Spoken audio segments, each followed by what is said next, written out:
The CIA's involvement with drug trafficking in Latin America during the Cold War represents one of the most controversial chapters in U.S. intelligence history.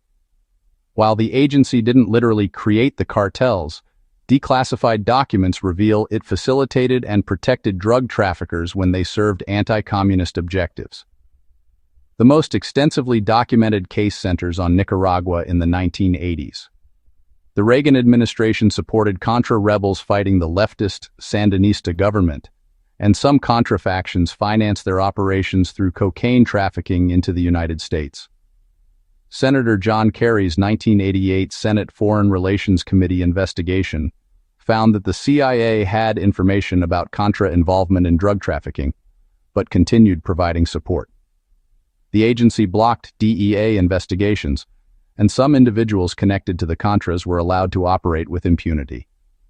Planes that delivered weapons to the Contras sometimes returned loaded with cocaine.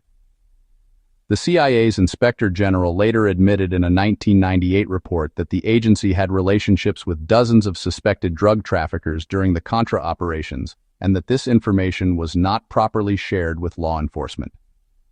Beyond Nicaragua, the CIA maintained relationships with various authoritarian regimes and military officials across Latin America, who were themselves involved in or complicit with drug trafficking.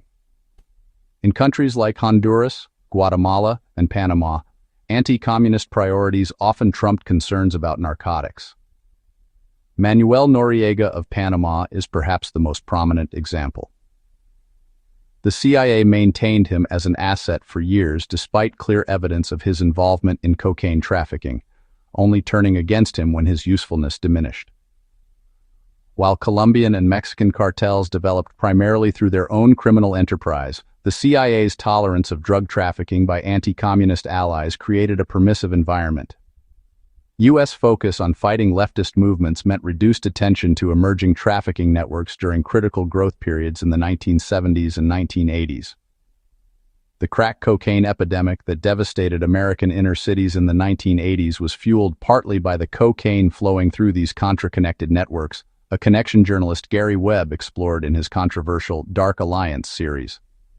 These operations represented a calculated decision. The CIA deemed fighting communism more important than preventing drug trafficking. This choice had devastating consequences for communities in both Latin America and the United States, effects still visible in ongoing violence and addiction crises.